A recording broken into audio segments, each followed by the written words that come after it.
Joe Metcalf, Book Talk Tuesday at Spirefield.com, and I have a very special Book Talk Tuesday for you. My good friend Bobby Morganti and his beautiful boy Brooks. Say hi, Brooks. He says hi, and we're going to do a little reverse here. I'm going to have the baby, and Bob's going to talk about the book. So he's getting a little anxious. I'll let him go. This is the say goodbye, Brooks. Baby in a book.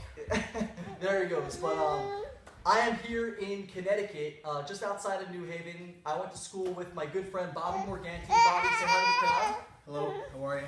All right. So Bobby and I have known each other for 12 years, and I thought I'd do something different today. A good book that I talked about with Bobby is called Tuesdays with Morrie by Mitch Albom, and I have not read that book yet. So Bob has, and I'm going to have him discuss the book and just get his opinion of it and talk about what it's meant for him, because I've heard great things. Yeah, this is actually, Joe probably doesn't remember this because he was hungover.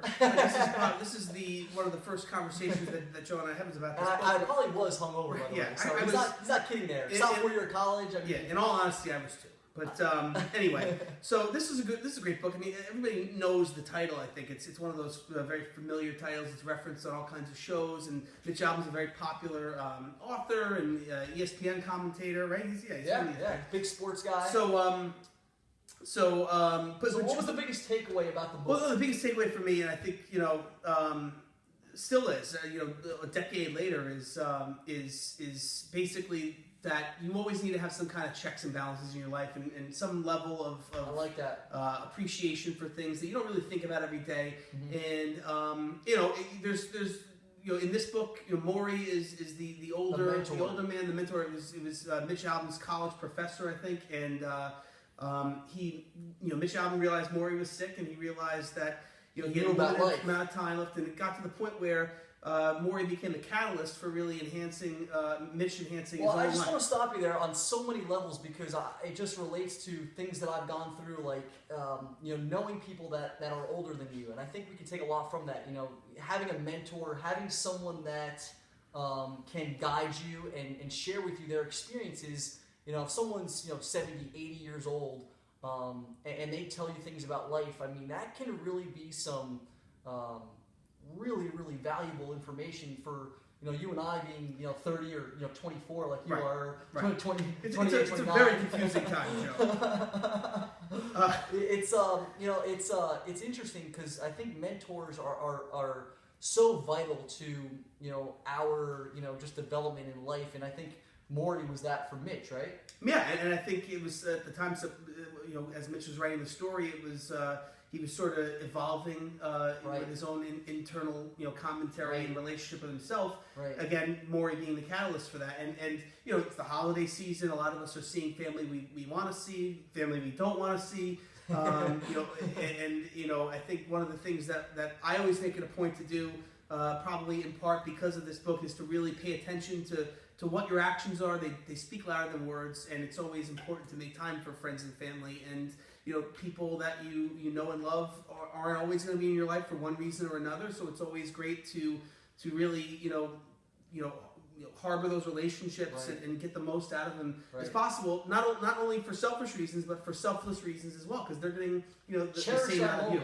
Cherish that moment. Correct. And that's one of the biggest things that I talk about on a lot of my blog posts is being present, versus always trying to achieve something in the distant future, right?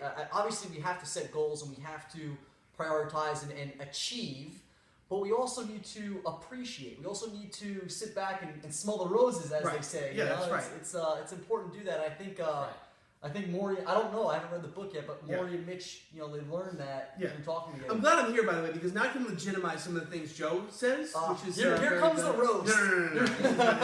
Thank God. Yes. But no, it's the concept of the book is very simple in concept, and Joe obviously already has grasped the concept and wrapped his head around it. It's just a very simple thing that I think everybody wants to do, but actually doing it is a whole different ball game, and this sort of really sheds some light on some of the things you're doing right and some of the things you're not doing so right in that realm of life. And I hope I'm not doing too many things wrong here. I don't know. I have a whole copy of this book that all that's highlighted. So nice. But let's just talk about something else real quick. This is really what I want to get into here because you know, I'm really, you know what, I'm doing Joe a very big favor by doing this, and we want to know what is Joe's deal. Why do you enjoy doing this so much? You seem to love this. You're on a roll with the Book Talk Tuesday, and let's talk about why you like it so much. And what inspires Joe Metcalf? Well, thank you for asking, Bob. I want to know. I think it's great because you know, I don't get interviewed too often. Right. I've asked Joe this question every week for about 10 years now.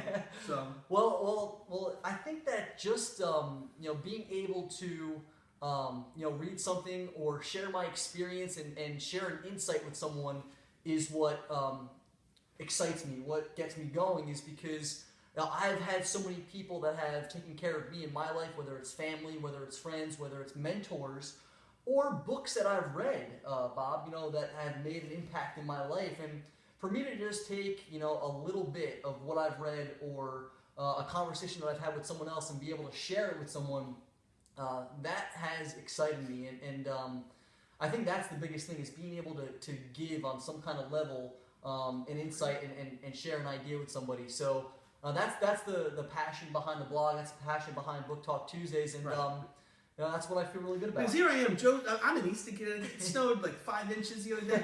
Joe's in Miami. The wind's blowing in his hair. He's growing out his hair. He looks like Bob Seger. I don't know what's going on, but he seems to be having a great time and a great life. And that's actually something I've always noticed about Joe, by the way. Okay, so Joe has it kind of in his DNA. He has it built into his architecture as a person, his constitution, so to speak, of really being an inspiring guy. And one of the first times that we met was when Joe made this. I gotta tell you a quick story. So Joe made this like huge mistake because he's the first guy I met at Quinnipiac. Are we editing this?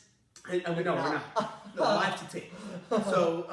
So Joe knocked on my door one night. I didn't even know who he was yet. He goes, I think I screwed up hooking up my TV. I go, Joe, what's the matter? What are you talking about? So I walked in. He goes, I plugged it in. I turned it on. There's no picture.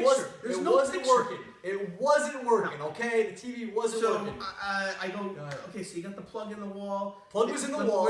Where's the cable wire? He goes, bro, I need a cable wire, bro. I didn't extend the cable wire to the TV. Yeah. But at the same time, Joe was excited. I was terrified to be at college that first week. I don't know why.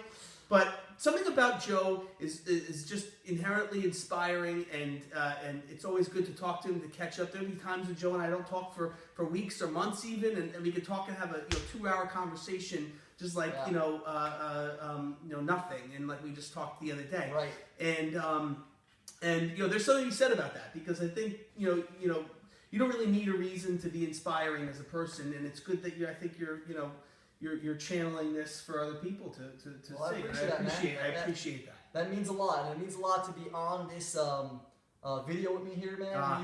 You're my first guest ever on the videos, and it was my first email opt-in ever for my newsletter. That's right. On InspireFuel.com. How do people sign up for the newsletter? You can go to InspireFuel.com and you can see the newsletter there. You can opt in and get some emails from me on a monthly basis. But he was the first opt-in. He was also my first video guest, and as you can see, I'm doing book reviews here, not TV reviews, because I have trouble with TVs and cable. So I want to thank all of you for, again, watching the videos on YouTube, on Facebook, and reading my blog consistently. It means a lot, and I hope you get just some insights from it. And Bob, thanks again, man. It was a great addition. And that book, one more time, guys, is by Mitch, Albom, Tuesdays with Morrie.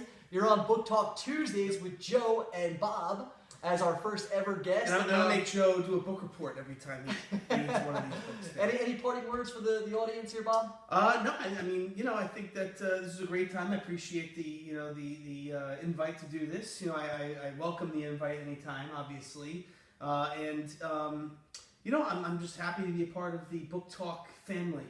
Awesome. Well, thank you guys. High five. We really have to overcome Oprah's book club. That's our next. That's the goal here. Oprah, we're coming after you. We have to get people signing up for the blogs. It's very important. Yeah. So, guys, you can opt in for the newsletter if you want at InspireFuel.com, and that's it. Yeah. Have a great time and enjoy your Thanksgiving weekend. Take care.